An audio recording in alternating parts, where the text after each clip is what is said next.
Let us see the next sequential circuit called shift register.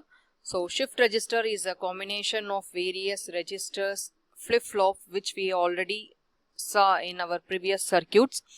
So shift register is one of the important element in digital systems design. So the circuit for a sequential shift register you can understand using a D latch. So the functional definition is at every clock pulse, the rising edge of the clock pulse, one bit will be shifted to the next register. So it can shift one bit at a time and triggers at every rising or falling edge of the clock. So a simple shift register acts as a pattern generator for specific inputs also. So depends upon the requirement, the shift register plays its role. And practically the shift register also utilized in pseudo random number generator that will be act as a vital role in satellite communications. So pseudo random generator, if you don't know what is pseudo random generator, visit the definition link there. And pseudo random generator is a repeated random generator. Pseudo means repeated, random number means undetermined number. So repeated random number generator is called pseudo random number generator, that will be derived from the shift register. So shift register is a basic circuit that will be helpful for various applications in digital systems. So shall we design the simple shift register using the existing code which we saw in the previous section. So I take the code which we have developed as a 4-bit counter for our references. So I open the shift register empty file. So I rename the shift register name. So as per like how we done the previous codes. So I saved it. So now my data is same, 4-bit I am loading as input. And another specialty of shift register is we have a third input called load, because when we want to load the data into the register, so clock will be given, clear will be given, but we have as extra input called load. So when we have to apply the value into the circuit, so a new value want to fetch into the shift register, at that time this load will be utilized. Hence there is a changes in our process statement. So first rename the process statement like shift register. So I just rename it as SR block, shift register block.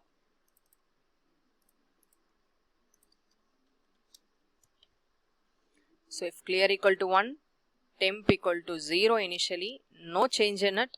Rising edge of the clock, if load equal to 1, then the temp value will be varied. So the temp value will be D, that is D means data, data, whatever new data that will be given.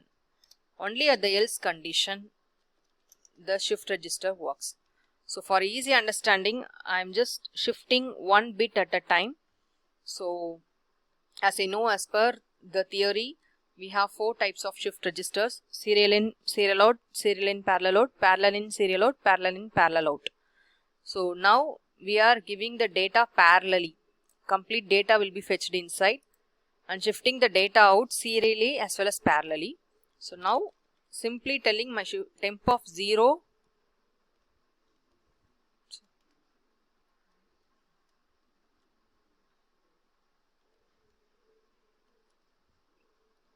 and in the shift register we have an option called a fetch by 0, fetch by 1, which means what is the last value fetched inside the shift register. So temp of 1 equal to temp of 0, slowly we are shifting. Temp of 2 equal to temp of 1 now, and temp of 3 equal to temp of 2. So 0 to 3 only.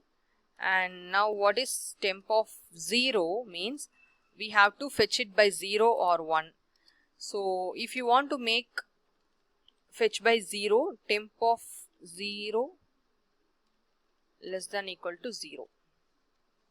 So this will make the last value temp of 3 out to 1 bit, like say example y equal to temp of 3, and 1 bit output we have to declare, we not yet declared.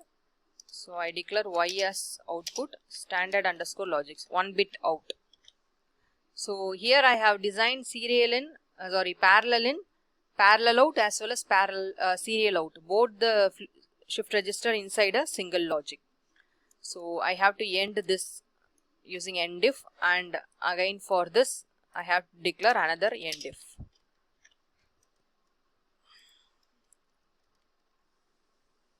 And q is 4 bit, so q equal to temp, this is correct. So now I run the shift register. I have some errors. Let us clear the errors. Line number 24 saying illegal target, I'm sorry, so single quote I have to mention. That's all. So shift register. So hopefully this will be the last element in digital design. So far we have seen gates, flip-flops. So now give clock equal to 0. Clear clock equal to clock. Clear initially it should be 1. And load should be generated with the pattern called 0. And data I'll just give us a default data value 1100. So now run it. We not yet shifted, so shift register not yet started to shift. Now make clear to 0. Now the shift register is ready to shift, so the y becomes 0 but not yet shifted. So now you make the load equal to a pulse, a small pulse, so that the input will be loaded. Now the input is loaded inside. Now make the load to 0. So always the load should be a single pulse in the initial stage, that's all. So now the input will be shifted 2-3 times, that's all.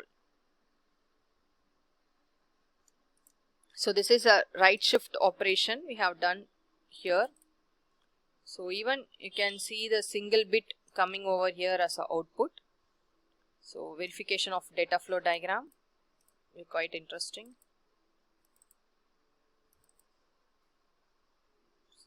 So this line refers to the value here.